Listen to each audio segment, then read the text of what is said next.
Show us your business. Email John Tobacco at jt@thetokenteam.com and you may get your chance to appear on Liquid Lunch Live.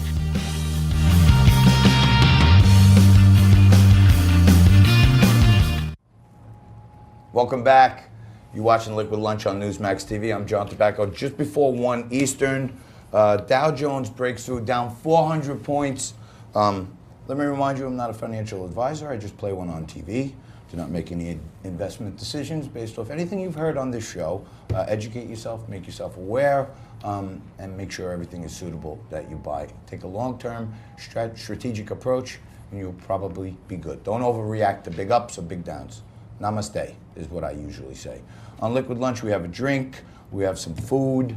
We got this spicy dish with portobello mushrooms and shrimp that Reno brought down. Frank and I are sweating.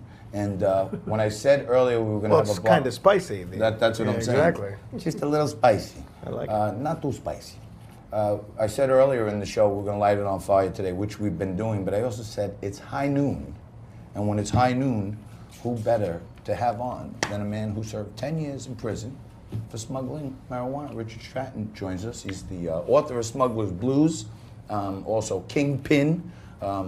But the real claim to fame, Rich, that really started this, unfortunately, was you were the drug smuggler to the superstar drug dealers. Well, I was ahead of my time. Weren't you? I mean, we saw a product that was hugely popular in the United States, but was also illegal. But we decided to keep bringing it in anyway because the market was there. And, you know, we always felt that as Americans, we should have the right to decide how we want to alter our consciousness. That's right. It shouldn't be up to the government to make these decisions. You know, on other shows, they hand the guy the book or the day before, and you're going to read as much as you can, and then make like you read the whole thing.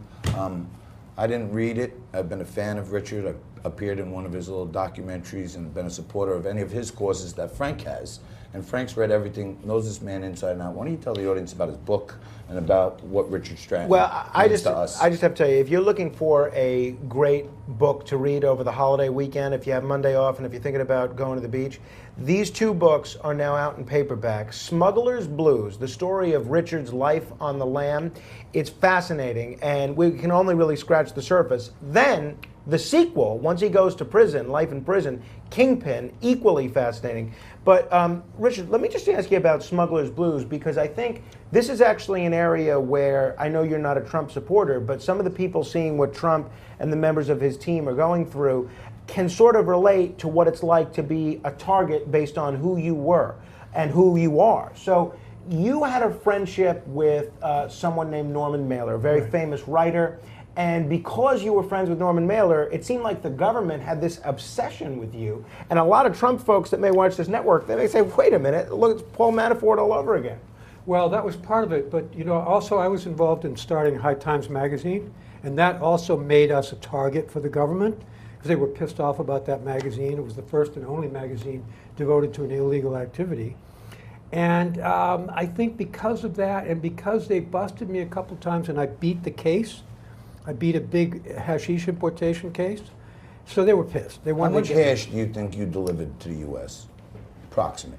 Tons. Probably somewhere in the vicinity of 100 tons, maybe, 100 over the tons. years. Yeah. That's pretty big. So about Yeah. how much money would you say you made in your time as a marijuana and hashish smuggler? Well, you know, people always ask that question, but I was never very good at keeping track of how much money I was making. Sounds like you were pretty good at spending it based on I this book. spent it like a fool, like an idiot, like most people who are, you know, the way criminals. you held that F, I Yeah. thought you were going to say something else. I got to be honest with you. I just held my breath.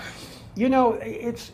I think one of the downfalls of many people who get involved in criminal activity, make a lot of money, they just blow it. Should Like, you know, pot just be legal everywhere? Oh, absolutely. I mean, it's virtually there now. You know, Canada's going to legalize it federally, or already has. You did 10 years. They let out for pot, which should be legal. John Walker Lynn just got out of jail. He was a traitor. Worse yet, I was sentenced in 1984. If I had been sentenced 18 months later, I would have had a mandatory life sentence with no possibility of parole. I would still be in prison to this day. And those laws, those federal laws, those kingpin statutes are still on the books.